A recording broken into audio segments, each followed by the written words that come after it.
राजनीति का बाजू रखो, पॉलिटिक्स का बाजू रखो। जब हिंदू बोलता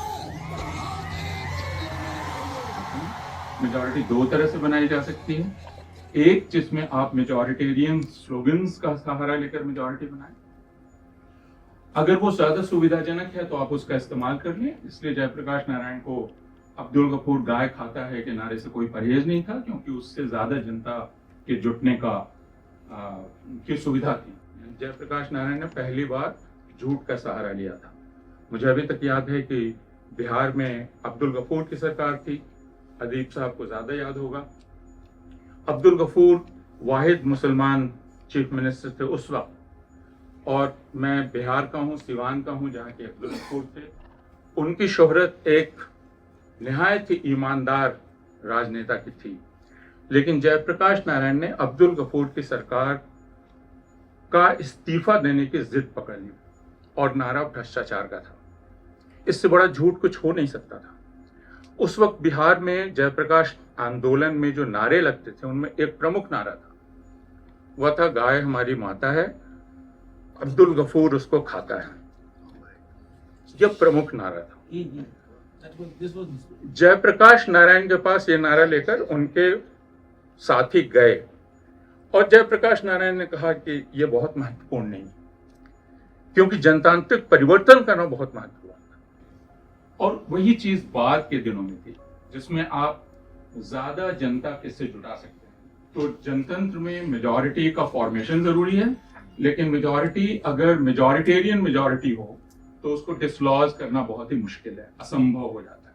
एक बार आपने ये रास्ता अपना लिया कि हम मेजॉरिटेरियन मेजॉरिटी फॉर्म करेंगे और इसका ये तरीका है, तो शायद ही आप उसको डिसलॉज कर सकते हैं।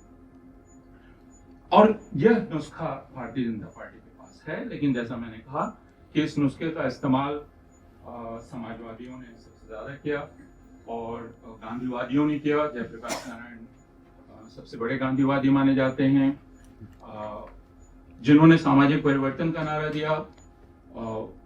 उन्होंने कहा कि मुसलमानों की फिक्र इंतजार कर सकती है, हम बाकी सबका समाधान अभी कर लें। तो जो फिक्र नेहरू की थी कि हमने इस जहाज को थोड़ा स्थिर कर लिया है, बाद में लोगों ने ये नहीं देखा कि उनके पास पूरे साधन नहीं थे।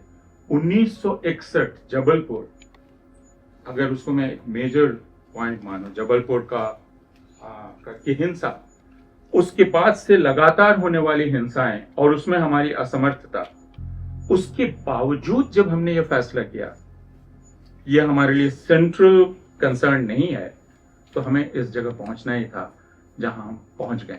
लेकिन अगर आप इजराइल को अभी देख लें और हिंदुस्तान को देख लें, तो अगर कोई ये समाज तय कर ले कि मुझे डिसेंट नहीं बनना है, मैं डिसेंट नहीं बनना चाहता हूं, और तुम कितना भी मुझे बताओ कि डिसेंसी यहां है, मैं इसको कबूल नहीं करता हूं, फिर आप उस समाज को कैसे बदलेंगे? ये इजरायली समाज के साथ है, तो गिडियन लेवी हों या आमिर हास हों या इलान पैपे हों या दूसरे तमाम लोग हों, वे लगातार इजरायली समाज को कह रहे हैं कि you are turning into an indecent, brutal, cruel society.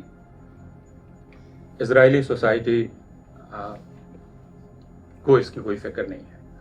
उसी तरह शायद अब हम ज्यादातर हिंदुओं को यह कह रहे हैं कि आप डिसेंसी छोड़ रहे हैं, लेकिन हमें जो जवाब मिलता है वो ये कि इसकी हमें फिक्र नहीं है।